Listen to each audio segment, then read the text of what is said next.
When I Was Dead by Vincent O'Sullivan and read by Christopher Halton. And yet my heart will not confess he owes the malady that doth my life besiege. All's well that ends well. That was the worst of Ravenel Hall. The passages were long and gloomy, the rooms were musty and dull. Even the pictures were sombre and their subjects dire.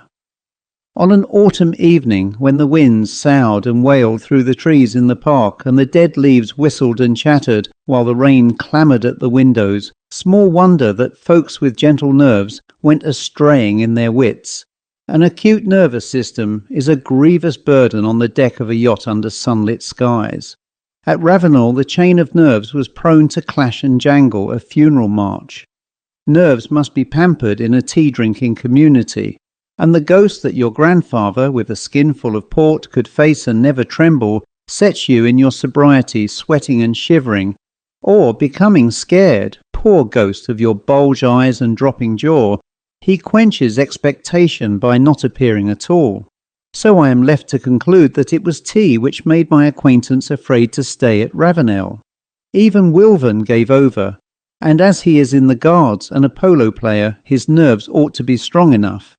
On the night before he went, I was explaining to him my theory that if you place some drops of human blood near you and then concentrate your thoughts, you will after a while see before you a man or a woman who will stay with you during long hours of the night and even meet you at unexpected places during the day.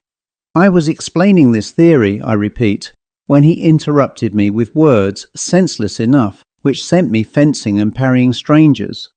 On my guard. "I say, Alistair, my dear chap," he began, "you ought to get out of this place and go up to town and knock about a bit. You really ought, you know." "Yes," I replied, "and get poisoned at the hotels by bad food and at the clubs by bad talk, I suppose. No, thank you. And let me say that your care for my health enervates me." "Well, you can do as you like," says he, rapping with his feet on the floor. "I'm hanged if I stay here after tomorrow. I'll be staring mad if I do." He was my last visitor. Some weeks after his departure, I was sitting in the library with my drops of blood by me. I had got my theory nearly perfect by this time, but there was one difficulty. The figure which I had ever before me was the figure of an old woman with her hair divided in the middle, and her hair fell to her shoulders, white on one side and black on the other. She was a very complete old woman, but alas, she was eyeless, and when I tried to construct the eyes, she would shrivel and rot in my sight. But tonight I was thinking, as I had never thought before, and the eyes were just creeping into the head when I heard terrible crash outside as if some heavy substance had fallen. Of a sudden the door was flung open and two maidservants entered. They glanced at the rug under my chair, and at that they turned a sick white, cried on God, and huddled out. "How dare you enter the library in this manner?" I demanded sternly. No answer came back from them, so I started in pursuit. I found all the servants in the house gathered in a knot at the end of the passage.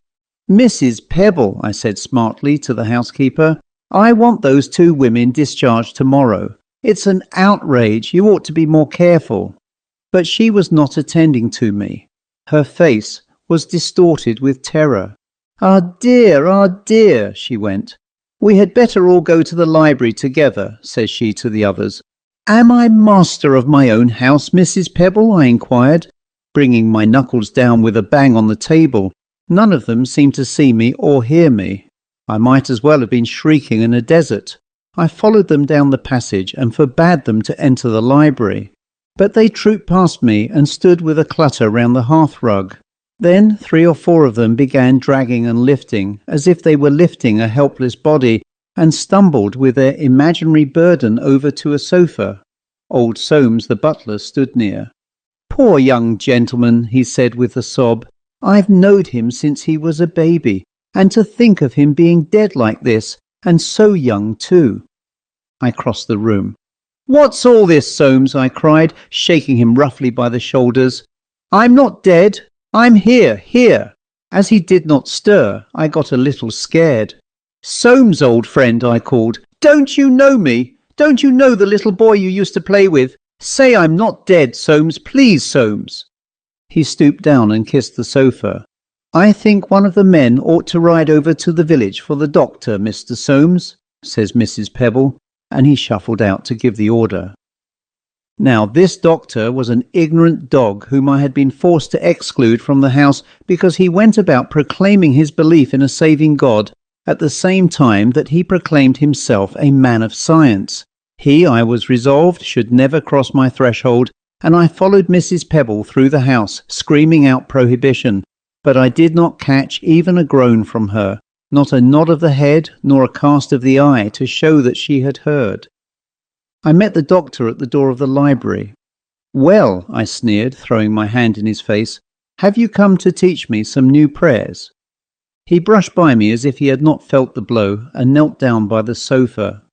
"Rupture of a vessel on the brain, I think," he says to Soames and Mrs. Pebble after a short moment. "He has been dead some hours, poor fellow. You had better telegraph for his sister, and I will send up the undertaker to arrange the body." "You liar!" I yelled. "You whining liar! How have you the insolence to tell my servants that I am dead, when you see me here face to face?" He was far in the passage, with Soames and Mrs. Pebble at his heels, ere I had ended, and not one of the three turned around. All that night I sat in the library. Strangely enough, I had no wish to sleep, nor during the time that followed had I any craving to eat. In the morning the men came, and although I ordered them out, they proceeded to minister about something I could not see. So all day I stayed in the library or wandered about the house, and at night the men came again, bringing with them a coffin. Then, in my humour, thinking it shame that so fine a coffin should be empty, I lay the night in it and slept a soft, dreamless sleep, the softest sleep I have ever slept. And when the men came the next day, I rested still, and the undertaker shaved me. A strange valet. On the evening after that, I was coming downstairs when I noted some luggage in the hall, and so learned that my sister had arrived. I had not seen this woman since her marriage, and I loathed her more than I loathed any creature in this ill-organized world. She was very beautiful, I think, tall and dark and straight as a ramrod, and she had an unruly passion for scandal and dress. I suppose the reason I disliked her so intensely was that she had a habit of making one aware of her presence when she was several yards off. At 9:30 my sister came down to the library in a very charming wrap, and I soon found that she was as insensible to my presence as the others. I trembled with rage to see her kneel down by the coffin, my coffin, but when she bent over to kiss the pillow, I threw away control. A knife which had been used to cut string was lying upon a table. I seized it and drove it into her neck. She fled from the room, screaming. "Come, come!" she cried, her voice quivering with anguish. "The corpse is bleeding from the nose." Then I cursed her. On the evening of the third day there was a heavy fall of snow.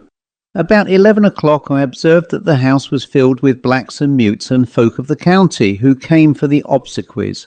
I went into the library and sat still and waited. Soon came the men, and they closed the lid of the coffin and bore it out on their shoulders, and yet I sat, feeling rather sadly that something of mine had been taken away. I could not quite think what. For half an hour perhaps, dreaming, and then I glided to the hall door. There was no trace left of the funeral, but after a while I sighted a black thread winding slowly across the white plain. "I'm not dead!" I moaned, and rubbed my face in the pure snow, and tossed it on my neck and hair. Sweet God, I am not dead. The end.